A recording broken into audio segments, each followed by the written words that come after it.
नमस्कार फ्रेंड्स। तो आज के इस वीडियो में हम बात कर रहे हैं अबाउट द क्वेश्चन नंबर 4। आपको याद होगा इसके पहले हमने क्वेश्चन नंबर 1 भी देखा है, 2 भी देखा, 3 भी देखा, सारे ऑप्शंस देखे, क्या लिखना है वो सब हमने देख लिया है। ओके, इसके अलावा मार्किंग स्कीम भी मैंने आपको समझाया, पेपर पैटर्न भी आपको बता दी। ये आपका लास्ट वीडियो है आपके HSC board examination practical examination series का। ओके, स्पॉटिंग, इसमें थोड़ा सा मैं आपको बताना चाहूँगा दोस्तों, यहाँ पे बच्चे थोड़ी सी गड़बड़ी करते हैं। ओके, ये बच्चों को लगता है काफ़ी इजी है, डेफिनेटली इजी है। इसमें आपको चीज़ों को जस्ट आइडेंटिफाई करना है और उसके बारे में डिस्क्रिप्शन यानी कि 2-3 पॉइंट्स आपको लिखने, तो ये बिल्कुल इजी है।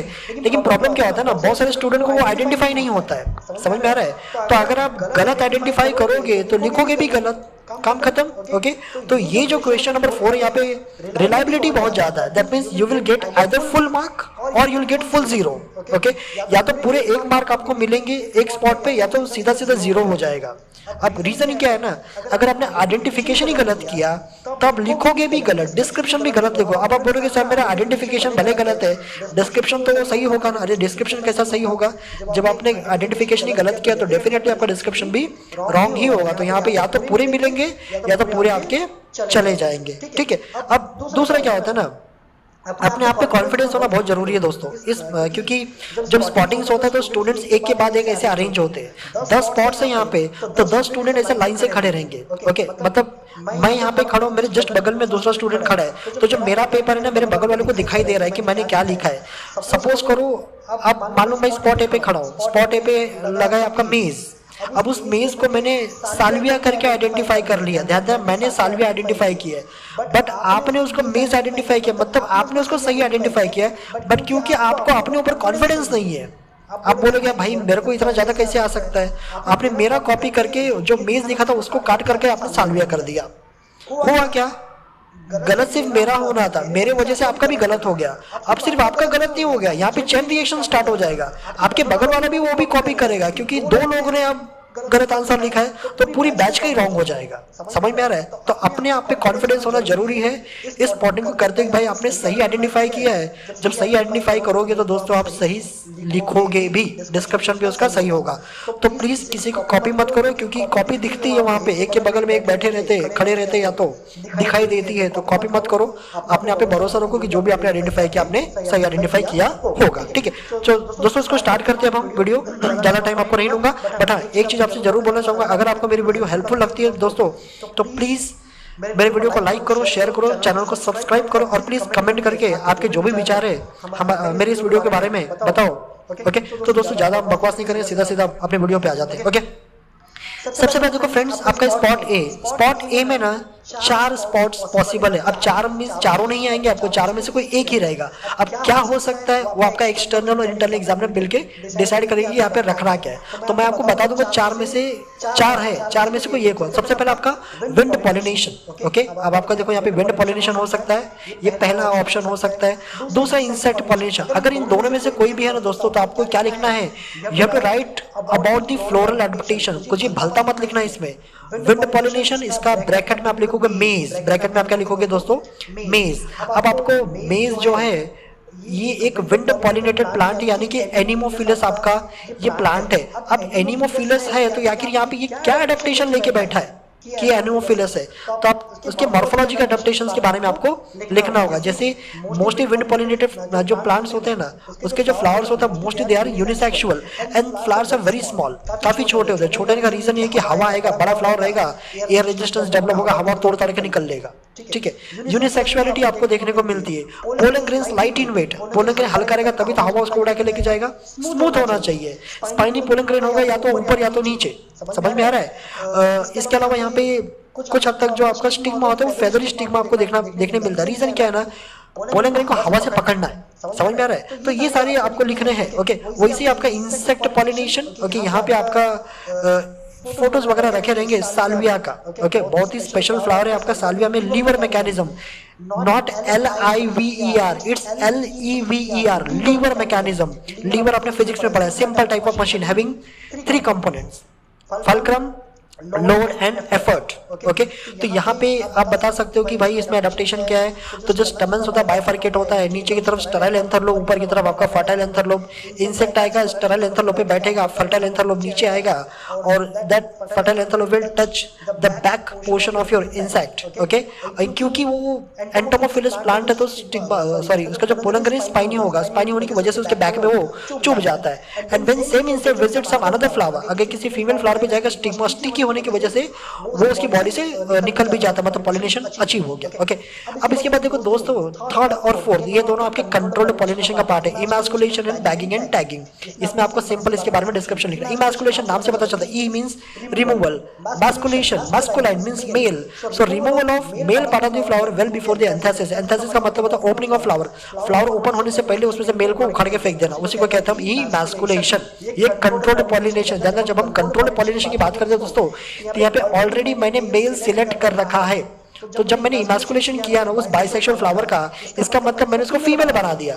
अब उस फीमेल को किससे क्रॉस पॉलिनेट करना है ना, उसका मेल ऑलरेडी डिसाइडेड है, तो इसके लिए हमने उसके मेल को हटा दिया। अगर उसका मेल नहीं हटाएगा तो सेल्फ पॉलिनेट कर देगा उसको। ठीक है, दूसरा देखो bagging and tagging, again this is also very important. Okay, इसको आइडेंटिफाई करना बहुत इजी है। जैसे इमैस्कुलेशन की बात करूं तो यहाँ पे आपके पास एक एक नॉर्मली इमेज रखा जाता है, फोटो वगैरह आपको रखा हुआ दिखेगा, फ्लावर रहेगा, उसके बगल में फोर्स वगैरह रहेगा, तो समझ लेना कि आपका इमैस्कुलेशन है। ठीक है, बैगिंग टैगिंग, अब यहाँ पे कभी कभी कुछ कॉलेज वाले क्या करते पता है, वो लिटरली पूरा एक पॉटेड प्लांट लेकर आएंगे, उसमें फ्लावर रहेगा ना, उसको पॉलीथीन बैग से बांध देंगे और वहाँ पे एक ऐसा टैग लगा देते हैं। तो आपको समझ लेना है कि वो बैगिंग एंड टैगिंग है। कुछ कॉलेज वाले क्या करते हैं, ऐसा कुछ नहीं करते, वो सिंपल फोटो खींच के या फिर जो फोटो वगैरह आपको जर्नल में दिया है ना, हैंडबुक में दिया है, उसी को सिंपल उसका जेरोक्स लेकर रख देते हैं। तो वही पॉटेड प्लांट रहेगा जेरोक्स में भी, और उसको पॉलीथीन बैग से बैग करेंगे, उसको टैग लगा दें, दैट्स बैगिंग टैगिंग। अब क्यों करते हैं बैगिंग एंड टैगिंग? जैसे मैंने आपको बताया यहाँ पे ऑलरेडी मेल सिलेक्टेड है, मैं चाहता हूँ वही मेल उसको क्रॉस पॉलिनेट करे उस फीमेल को। अगर मैं बैगिंग नहीं करूंगा तो दुनिया भर के पॉलिनेटर्स है, इंसेक्ट है, हवा है, बैट है, कोई भी आके पॉलिनेट करके चला जाएगा। इनफैक्ट हम खुद भी एक पॉलिनेटर्स है। ठीक है, बाई चांस अगर हमने किसी फ्लावर को टच कर गया, कपड़ों में अगर पोलन ग्रेन पड़ा है तो वो भी पॉलिनेट हो जाएगा, तो कंटामिनेशन के चांसेस होते हैं। तो इसके लिए बैगिंग करना बहुत जरूरी है। Tagging again it is very important. Tagging नहीं करते पता कैसे चलेगा भाई किसके साथ क्रॉस करना है, कब फीमेल मैच्योर होगी। तो बैगिंग टैगिंग वेरी इंपॉर्टेंट। तो दोस्तों स्पॉट ए में 4 ही स्पॉट्स है, 4 में से कोई एक रहेगा। ध्यान देना, ये विंड पॉलिनेशन, मेज, bottle specimen, insect pollination mostly xerox आपको मिलेगा, इमैस्कुलेशन भी जेरोक्स मान के चलो, बैगिंग टैगिंग इसमें भी आपको जेरोक्स मिलेगा। ठीक है, देखो नेक्स्ट बात करते हैं हम स्पॉट बी का। स्पॉट बी में आइडेंटिफाई एंड कमेंट, ये आपका डेमो एक्सपेरिमेंट्स है, ये आपके डेमो एक्सपेरिमेंट्स है। तो 3 डेमो एक्सपेरिमेंट्स है, 3 में से कोई एक आपको रखा रहेगा, उसको आपको आइडेंटिफाई करना है। सबसे पहले बात करते हैं दोस्तों स्पॉट बी में, सबसे पहला option that's your rate of transpiration by 4 leaf. ये बहुत ईजी है, इसको आइडेंटिफाई कर। तो यहाँ पे मान लो एक स्टैंड है, इधर आपका दूसरा स्टैंड है, यहाँ पे एक स्ट्रिंग लगा है, धागा लगा हुआ है। ठीक है, और उसके बाद यहाँ पे आपके पास 4 लीफ लटकाई हुई है, 1 2 3 4, ऐसी 4 लीव्स लटकी होगी। तो ये आपका मान लो ये एक हो गया, ये 2 हो गया, ये 3 हो गया, ये आपका 4 हो गया। ऐसे करके आपकी 4 लीफ लटकी होगी। तो अगर ये आपको सेटअप दिखता है तो मान लो ये आपका सेटअप किसका, rate of transpiration by 4 leaf experiment. अब इसमें लिखोगे क्या, तो आपको चेक करना पड़ेगा। ओके, चारों लीव्स में ना दोस्तों ध्यान देना, एक लीफ है, जैसे मान लो लीफ 1 है, लीफ 1 के दोनों सरफेस पे वैसलिन लगा होगा। अब जब दोनों सरफेस पे वैसलिन लगा हुआ, इसका मतलब क्या, स्टोमेटा सारे पैक हो गए, all these stomatas are closed, that means there is no opening from where the water can leave, that means transpiration negligible। यहाँ पे transpiration एकदम ना के बराबर है, no transpiration here in case of leaf A या फिर leaf first। और जो सेकंड आपका लीफ है, मान लो यहाँ पे आपका जो अपर सरफेस को यहाँ पे मान लो कवर किया गया, lower surface is remain uncovered, lower surface remain uncovered, that means what 80 to 90% stomata is still exposed. तो यहाँ पे आपका काफी ज्यादा ट्रांसपिरेशन देखने मिलेगा। इसमें नो ट्रांसपिरेशन, यहाँ पे मैक्सिमम ट्रांसपिरेशन, जितना हो सकता है ज्यादा ट्रांसपिरेशन आपको होएगा। ठीक है, लीफ 3 है, लीफ 3 में मान लो आपका सिर्फ लोअर सरफेस कवर्ड है, अपर सरफेस रिमेन एक्सपोज्ड। ठीक है, इस केस में आपका ट्रांसपिरेशन होगा लेकिन बहुत लो होगा, लो क्यों होगा? क्योंकि आपने वैक्सीन अप्लाई करके ना आपने इसका 90% स्टोमेटा आपने बंद कर दिया है। सिर्फ अपर सरफेस में वैक्सीन अप्लाई नहीं है, इसका मतलब कि 10% स्टोमेटा स्टिल एक्सपोज, जहाँ से ट्रांसमिशन हो सकता है। बात करें चौथे लीफ की, तो ये आपका पूरी तरह से अनकवर्ड है, मतलब इसके दोनों सरफेस में कहीं पे भी आपका आपने वैक्सीन अप्लाई नहीं किया। जब नहीं अप्लाई किया है तो समझ सकते हैं 100% stomata are exposed, that means 100% transpiration. तो इस तरह से आपको बताना पड़ेगा कि भैया रेट ऑफ ट्रांसपिरेशन किसमें ज्यादा है, समझ में आया क्या? तो ये हो गया आपका rate of transpiration by 4 leaves. बात करते हैं इम्बिबिशन ऑफ सीड्स। ये बहुत इजी एक्सपेरिमेंट है, इसको आइडेंटिफाई करना there is no rocket science. तो एक आपका पेट्री डिश होता है, पेट्री डिश में जस्ट कोई भी सीड रख देंगे, जैसे मान लो यहाँ पे आपका रख दिया है मटर, रख दिया है चना, रख दिया है, या तो फिर रेजिन्स, किशमिश भी रखा जा सकता है, उसमें पानी भरा हुआ है। समझ लो ये किशमिश पड़ा है, इसके अंदर पानी रख दिया, मेरा सेटअप तैयार हो गया। तो ये जो setup, this is for imbibition of seeds और रेजिन्स, खत्म। अब इम्बिबिशन के बारे में लिखो। सो इम्बिबिशन होता है क्या? It's adsorption. ध्यान देना, ध्यान से सुनो जरा, adsorption, AD, adsorption, not absorption. Absorption का मतलब होता है जब पानी साइटोप्लाज्म में घुस गया, समझ में आ रहा है? यहाँ पे एब्जॉर्प्शन नहीं हो रहा भाई, water will be remain on the surface, okay. It is adsorption of water bye hydrophilic substance. यहाँ पे हाइड्रोफिलिक सब्सटेंस क्या है? सेलुलोज है, ओके। उसकी वजह से क्या होता है, आपका जो मटेरियल स्वेल हो जाता है, that's called imbibition. Imbibition phenomenon, it's a physical process very common during rainy season. अगर आपके घर के दरवाजे और खिड़कियां लकड़ी की बनी है तो आपने अक्सर नोटिस किया होगा कि वो फूल जाती है बारिश के समय में। कैरम बोर्ड भी फूल जाता है, उसे पानी गिरता है, तो मतलब हुआ क्या उधर? इम्बिबिशन हुआ है, समझ में आ रहा है क्या?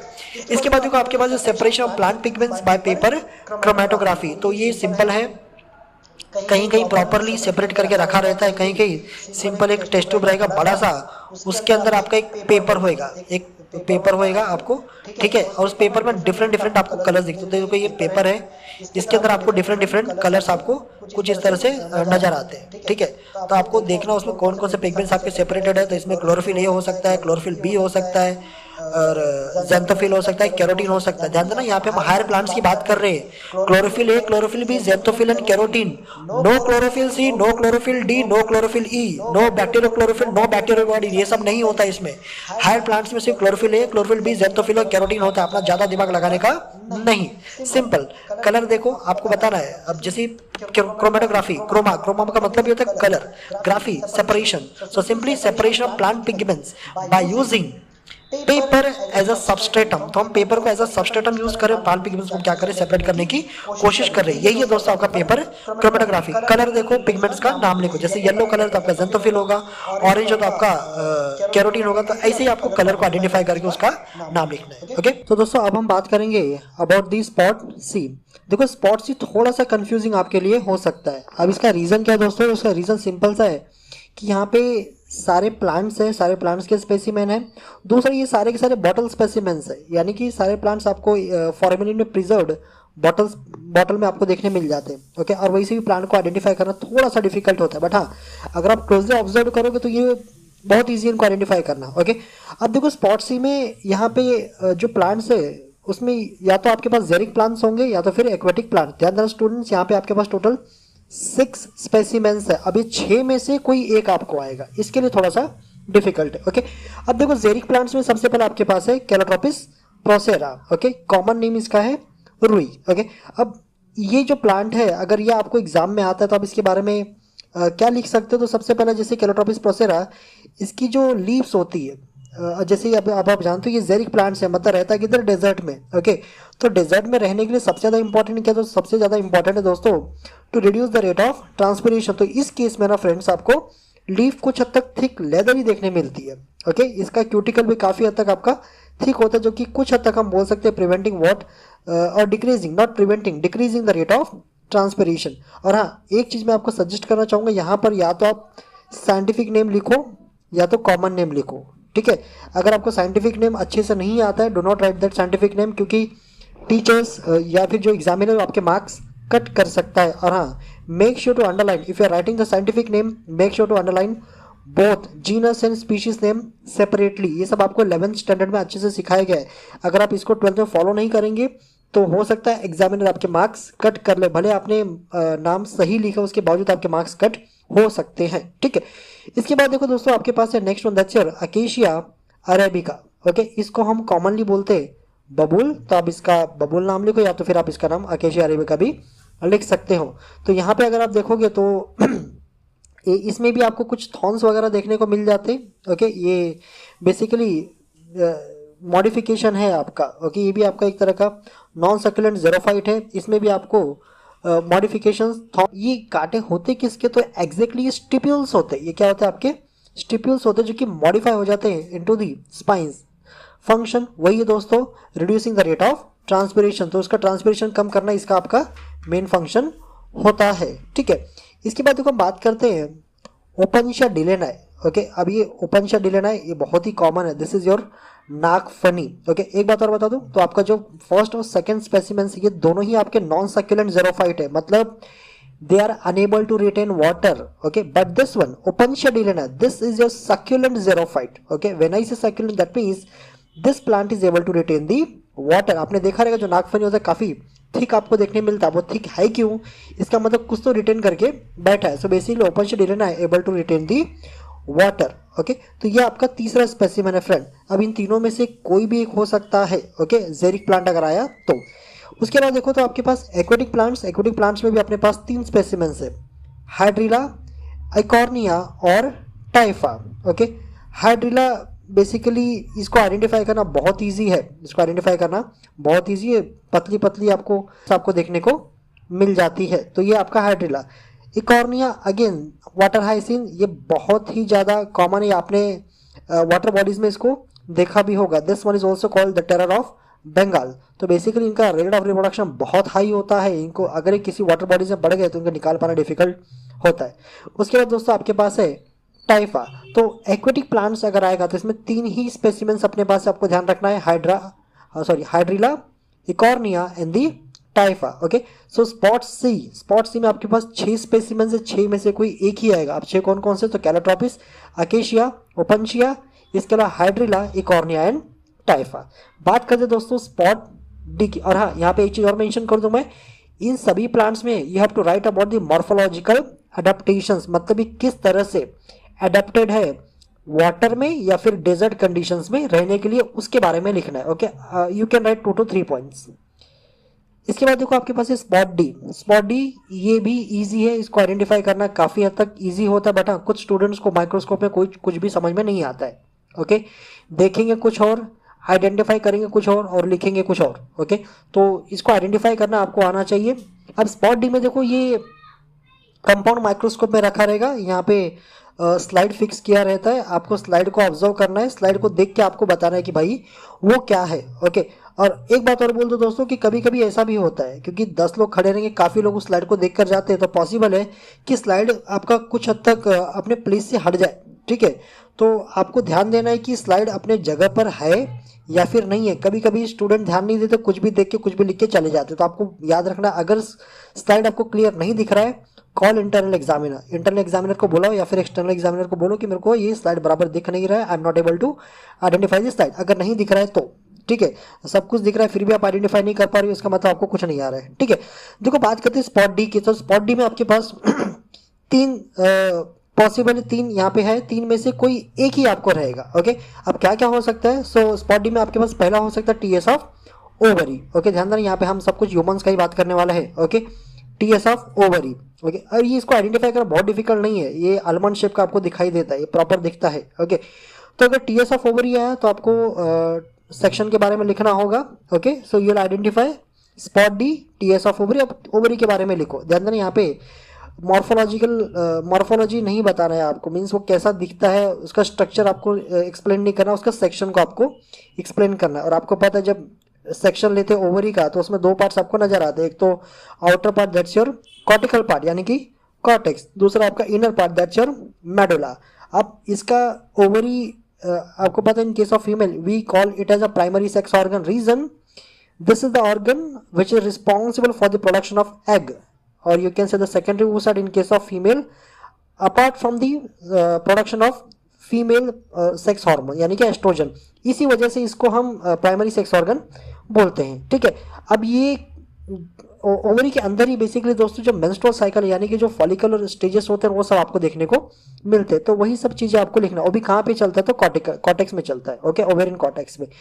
नेक्स्ट आपके पास है टीएस ऑफ टेस्टिस। ओके, तो स्पॉट डी में दूसरा पॉसिबल क्या हो सकता है जो आपको स्लाइड रखा रहेगा? So that's your TS of testis. Again very simple, इसको आइडेंटिफाई करना बहुत इजी है। बहुत सारे आपको ना सर्कुलर स्ट्रक्चर्स दिखेंगे, प्रॉपर सर्कल नहीं तो थोड़ा सा डिस्टॉर्टेड सर्कल्स आपको इसके अंदर दिखाई देते हैं। और ध्यान से देखोगे ना स्टूडेंट, तो उसके अंदर आपको अलग अलग जो स्टेजेस होते हैं स्पर्मेटोजेनेसिस के वो भी देखने को मिल जाएंगे। तो जो सर्कल्स आपको स्लाइड में दिखेंगे ना, those are actually seminiferous tubules. Okay, तो that's your TS of testis. अब टीएस ऑफ टेस्टिस में आप क्या बताओगे? तो यहाँ पे जो टेस्टिस होता है it consist of what? Some 2 to 3 seminiferous tubules. उसके बीच में कुछ आपके बंच ऑफ सेल्स होते हैं। ओके, जो कि testosterone, male sex hormone, androgen या फिर बोलो टेस्टोस्टेरोन प्रोड्यूस करने का काम करते हैं। वैसे ही जो seminiferous tubules they are internally aligned by the epithelial cells. कौन से एपिथेलियल? तो जर्मिनल एपिथेलियम। और वही जर्मिनल एपिथेलियम से आपके जो स्पर्म फॉर्मेशन वो आपका होता है। सो उसमें भी कई सारे स्टेजेस है, primary spermatocyte, secondary spermatocyte, spermatid, spermatozoa. Okay, ये सारे इसमें स्टेजेस आपको बताने पड़ेंगे। उसमें कुछ पिरामिडल सेल्स भी होते हैं, दैट वी कॉल सस्टेंटिकुलर सेल्स या फिर नर्व सेल्स, जिससे अटैच होके स्पर्म मैच्योर होता है। ओके, उसके बाद देखो दोस्तों आपके पास है वीएस ऑफ ब्लास्टुला। अगेन इसको भी आइडेंटिफाई करना बहुत ईजी है। अगर आलमंड शेप दिख रहा है तो ओवरी, अगर बहुत सारे सर्कल्स आपको दिख रहे हैं, okay, that's your TS of testis. VS of blastula एक सिंगल सर्कल आपको दिखेगा। ठीक है, और हाँ, yes there is a cavity inside blastula, that's called blastocoel. तो आपको कुछ हद तक कैविटी भी देखने को मिलती है। कहीं कहीं ये स्लाइड बहुत क्लियर होता है, कभी कभी एक स्लाइड अगर अच्छा नहीं रहे तो डेफिनेटली आपको समझ में ही नहीं आएगा। तो स्लाइड क्लियर होना जरूरी है। ओके, तो स्पॉट डी में सिर्फ 3 ही स्लाइड हो सकते हैं, 3 में से कोई एक। It can be either TS of ovary और टीएस ऑफ टेस्टिस और वीएस ऑफ ब्लास्टुला, और इसमें कुछ होगा नहीं। ठीक है, बात करें दोस्तों आपका स्पॉट ई की। अब देखो स्पॉट ई में यहाँ पे आपको आइडेंटिफाई करना है कैरोटाइप ऑफ सिंड्रोम। ओके, अब आपके पास सिर्फ 3 ही सिंड्रोम्स के कैरोटाइप दिए। सबसे पहले आपके पास है क्लाइनफेल्टर सिंड्रोम, दूसरा अपने पास है टर्नर सिंड्रोम, तीसरा अपने पास है डाउन सिंड्रोम। इसमें करना क्या दोस्तों? तो कैरोटाइप आप समझ रहे हो, ये जेरोक्स रखा रहेगा। इसमें आपके सामने क्या होगा? जेरोक्स होगा, जिसमें जो क्रोमोसोम्स है, आपको पता है हमारी बॉडी में टोटल 23 पेयर्स क्रोमोसोम्स है। तो वो क्रोमोसोम्स अपने साइज वाइज ओके उसको अरेंज किया रहता है, that is what we call a karyotype. ठीक है, अब यहाँ पे पहला सिंड्रोम आपका क्लाइनफेल्टर। तो आपको कैसे पता चलेगा कि जो कैरियोटाइप है वो क्लाइनफेल्टर का है?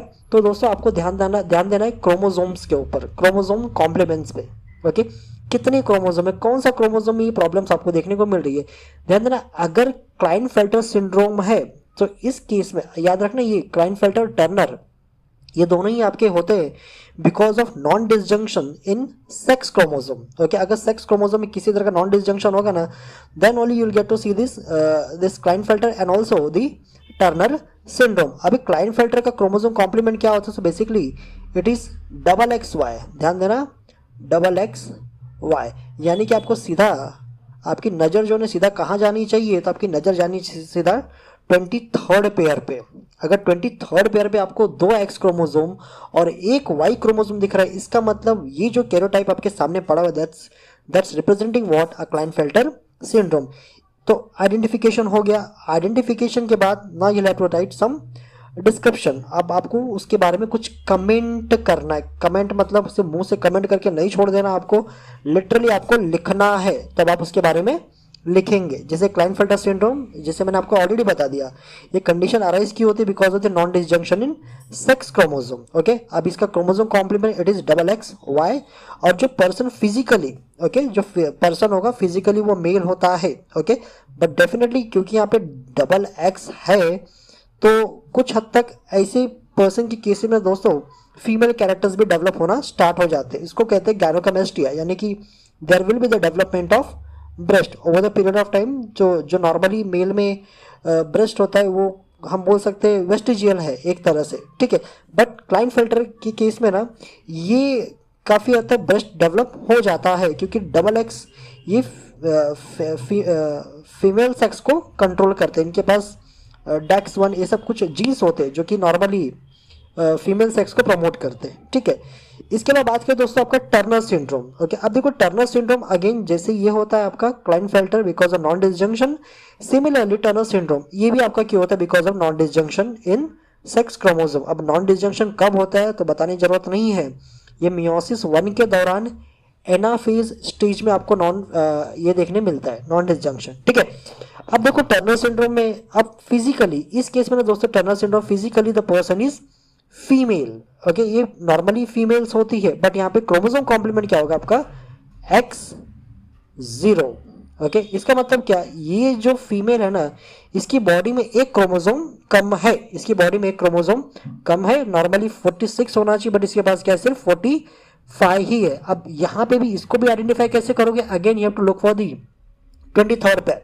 ओके, तो जो 23rd पेयर है वहां पे आपको सिर्फ एक ही एक्स क्रोमोसोम दिखेगा। अगर सिर्फ एक एक्स क्रोमोसोम दिख रहा है, दूसरा एक्स क्रोमोसोम आपको दिखाई नहीं दे रहा है, ओके, इसका मतलब that karyotype is representing what, a Turner syndrome, ठीक है। अब इसके भी सिम्टम्स वगैरह या फिर इसके बारे में भी आप कुछ कमेंट कर सकते हो, जैसे person physically female chromosome complement it is X0 arise due to the non disjunction of sex chromosome. Okay, बाकी यहाँ पे लो पोस्टीरियर हेयरलाइन आपको देखने को मिल जाता है।